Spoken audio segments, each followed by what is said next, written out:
गेल्या काही दिवसांपासून नाशिकच्या रामकुंड परिसरात असलेल्या वस्त्रांतर गृहाचं तोडकाम सुरू आहे। मात्र हे तोडकाम सुरू असताना मधल्या काळामध्ये इथे असलेलं एक प्राचीन दत्ताचं मंदिर हे तोडण्यात आलं। अनावधानानं हे मंदिर चुकलं असं प्रशासनाच्या वतीनं सांगण्यात आलं। मात्र त्यानंतर पुरोहित संघानं आक्रमक होऊन या ठिकाणी जे काही पुरातन मंदिरं आहेत त्यांना कुठल्याही प्रकारचा धक्का लागता कामा नये अशा पद्धतीची एक तंबीच प्रशासनाला दिली।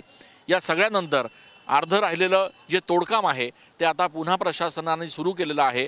मात्र हे करत असताना या ठिकाणी सिमेंटच्या गोण्या आणि गर्डर हे वापरून जे प्राचीन मंदिरं आहेत त्यांचं संरक्षण केलं जात आहे।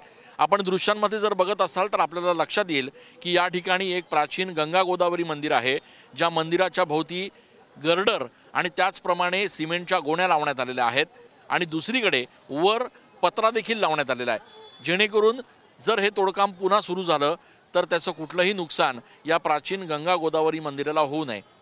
खरं तर वस्त्रांतर गृह पाडायचं की नाही याबाबतच प्रशासन आणि पुरोहित संघ यांच्यामध्ये वाद होता।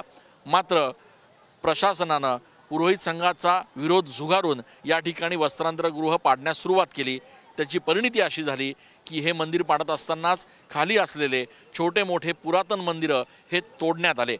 आता यापुढे कमीत कमी उर्वरित वस्त्रांतर गृह तोडताना बाकी मंदिरांचं नुकसान होऊ नये याची काळजी प्रशासनाच्या वतीनं घेण्यात आलेली आहे आणि त्याचाच एक भाग म्हणून प्राचीन गंगा गोदावरी मंदिराच्या अवतीभोवती सिमेंटच्या गोण्या आणि गर्डर आणि पत्रा टाकून या संपूर्ण मंदिरांना आता संरक्षित केलं जात आहे।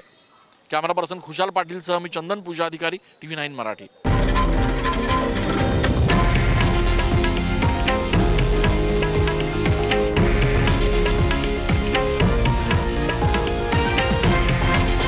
हे आहे देशातील नंबर 1 न्यूज नेटवर्क आणि आपण पाहत आहात TV9 मराठी, एकमेव।